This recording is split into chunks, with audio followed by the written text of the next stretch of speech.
Welcome to Upfront on the Voice of America. My name is Jackson Vunganyi. Now, as we know, one of the most important cultural products of any society is their food. And for those of you who have traveled on the African continent or live on the African continent, you know that we have a rich diversity of culinary traditions with thousands of different foods, from fufu and jollof rice in West Africa to matoke, sukuma wiki and ugali in East Africa.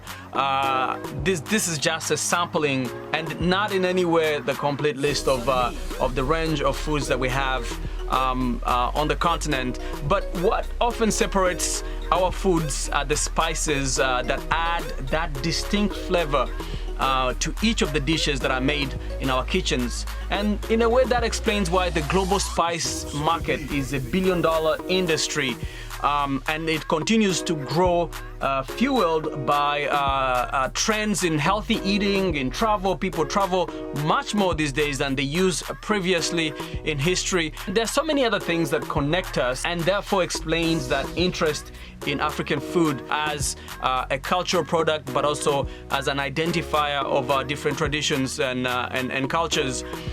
So it is this interest in African food and African spices that explains why the spice market worldwide is a billion-dollar industry at this point, and it continues to grow. Now, so this growing industry has caught the interest of many young African entrepreneurs, and one of them is Essie Bartels, an American Ghanaian based here in the US, specifically in New York, where she runs her own startup spice company, Essie Spice. Essie Spices makes blends, spice blends and sauces that use traditional West African cooking methods and spices with a fusion of wild flavors. Let's check her out. Hi, my name is Essie Bartels, and today I'm going to make a few dishes with my Essie Spice products. So we're going to work on these tilapias fresh from the farmer's market. We're going to just sprinkle a little bit of salt all over it. We're going to score it a few scores on each side so we can get all the marinade in there and all the juices to soak into the fish.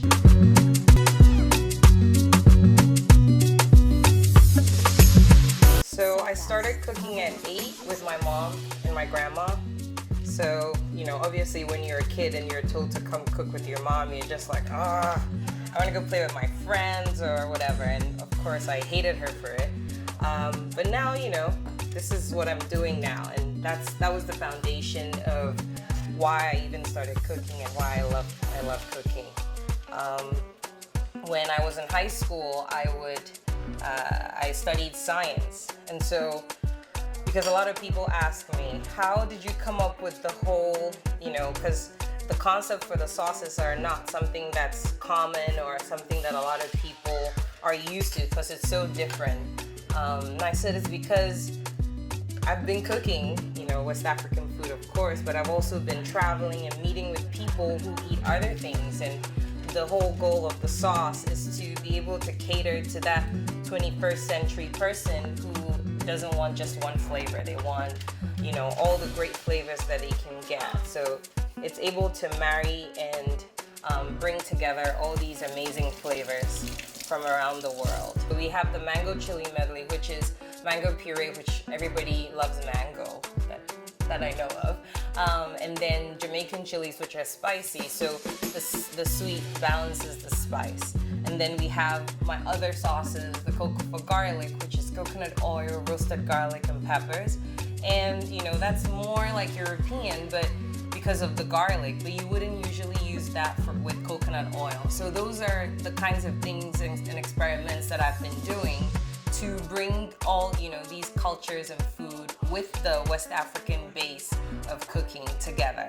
Because it's the 21st century, nobody really eats one thing. Everybody eats African food and Italian and French and Jamaican. We eat everybody's food. It's a melting pot, so that's what the sauces represent. I guess I would say what inspired me was my friends. I have friends that everybody wants me to cook for them. And I have British friends, and I have now South African friends, and I have American friends and Guinean friends, and everybody wants something different. So I wanted to craft something that everyone would like, or even if they don't like one thing, they'll like the other.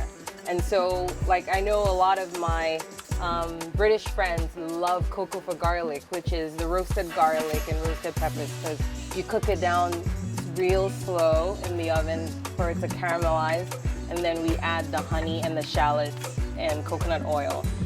Normally with garlic, you wouldn't think of putting coconut oil. So that's the balance that I put. That's like the African part of me that I inject in there with my West African spices, the nutmeg and the grains of selim. And then the tamarind is actually, I got that idea on a trip from Mexico. So I went to Mexico and my girlfriend bought me candies. And the tamarind candies there, because naturally tamarind is a little bit sour when it comes from the tree. And so what they do is they cook it down and they add a ton of sugar. So it's delicious. We do that in the Caribbean as well. Yeah, they do that as well.